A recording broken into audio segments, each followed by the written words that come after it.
ಚೆಂಡು ಹೂವಿನ ನಡುವೆ ಡೈನೋಸರ್ ಭಯಂಕರವಾಗಿದೆ, ನೋಡಲೇಬೇಕಿದನಂತೂ. ಗುಲಾಬಿಗಳ ನಡುವೆ ಗಂಡಾಮೃಗ ಏನು ಮಾಡ್ತಾಯಿದೆ ಅಂತ ಗೊತ್ತಿಲ್ಲ.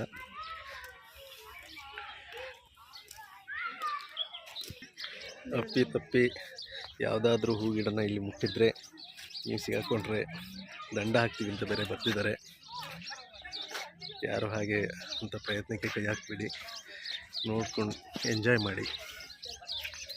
ನೋಡಿ, ಹೂವಿನಲ್ಲೇ ಅಲಂಕೃತವಾದ ಮಂಟಪವನ್ನು ರೆಡಿ ಮಾಡಿದ್ದಾರೆ. ಇದು ಹಿಂದೆ ಮಹಾರಾಜರು ಇಲ್ಲಿ ಕುಳಿತು ಈ ಒಂದು ರಾಜಾ ಸೀಟ್ ಅಂತ ಹೇಳುವ ಒಂದು ಪ್ರದೇಶದಲ್ಲಿ ಕುಳಿತು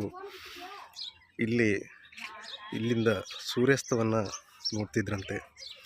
ಸಂಜೆ ಟೈಮಲ್ಲಿ ಇಲ್ಲಿ ಸೂರ್ಯಾಸ್ತ ನೋಡೋದೇ ಒಂದು ಆನಂದ, ಒಂದು ಹಬ್ಬ ಅಂತಲೇ ಹೇಳ್ಬೋದು. ತುಂಬ ದೂರದವರೆಗೆ ವ್ಯೂ ಪಾಯಿಂಟ್ ಕಾಣಿಸುತ್ತೆ ಇಲ್ಲಿಂದ. ಜನ ಮರಳೋ ಜಾತ್ರೆ ಮರಳೋ ಗೊತ್ತಿಲ್ಲ, ಇಲ್ಲಿ ಈ ಒಂದು ಹೂತೋಟವನ್ನು ನೋಡಲಿಕ್ಕೆ ಎಷ್ಟೋ ಜನ ಬಂದು ಹೋಗ್ತಾ ಇದ್ದಾರೆ, ಸೆಲ್ಫಿ ತಗೊಳ್ತಿದ್ದಾರೆ.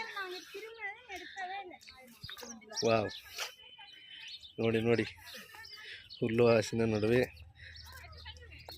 ಜಿಂಕೆ ಸಾರಂಗಗಳು ಹುಲ್ಲು ಮೇಯ್ತಾ ಇದ್ದಾವೆ ಅನ್ನೋ ಥರ ಒಂದು ನೈಜವಾಗಿದೆ ಕಲಾಕೃತಿ. ಅವು ಹುಲ್ಲು ಮೇಯೋದನ್ನು ಬಿಟ್ಟು ಹೂಗಳನ್ನೇ ನೋಡ್ತಾ ಇದ್ದಾವೆ. ಎಲ್ಲಿ ನೋಡಿದರೂ ಚೆಂಡು ಹೂಗಳಂತೂ ತುಂಬ ಅದ್ಭುತವಾಗಿವೆ. ಇದಿಷ್ಟು ಚಂದದ ಹೂಗಳು. ಆನೆ ಆನೆ ಆನೆ ಹೂ ಗಿಡ ಹೂತೋಟ ನೋಡ್ಲಿಕ್ಕೆ ಬಂದಿದೆ ಅನಿಸುತ್ತೆ.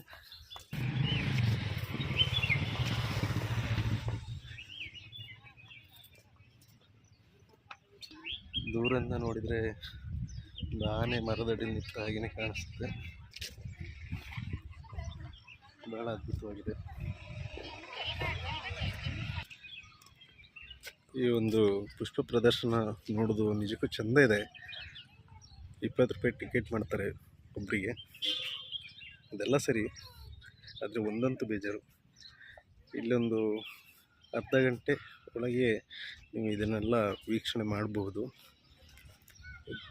ಇಲ್ಲಿ ರಾಜಾ ಸಿಟಿನ ಮುಂಭಾಗದಲ್ಲಿ ಕಾರ್ ಪಾರ್ಕಿಂಗಿಗೆ 40 ರೂಪಾಯಿ ತೊಗೊಳ್ತಾರೆ. ಇಲ್ಲಿ ಪಾರ್ಕಿಂಗ್ ವ್ಯವಸ್ಥೆ ಅಷ್ಟರಲ್ಲೇ ಇರೋದು, ಅದು 40 ರೂಪಾಯಿ ತೊಗೊಳ್ತಾರೆ. ಅದೊಂದು ಸಣ್ಣ ಬೇಜಾರದ ವಿಷಯ. ಅದು ಬಿಟ್ಟರೆ ಇಷ್ಟೊಂದು ಅದ್ಭುತವಾಗಿದೆ. ಬೆಳಿಗ್ಗೆ ಇಲ್ಲ ಸಂಜೆ ಬಂದರೆ ಈ ಒಂದು ರಾಜಾ ಸಿಟಿನ ಸವಿನ ತಮ್ಮ ಕಣ್ಣುಗಳಲ್ಲಿ ಸವಿಬಹುದು ಅಂತ ಹೇಳ್ಬೋದು.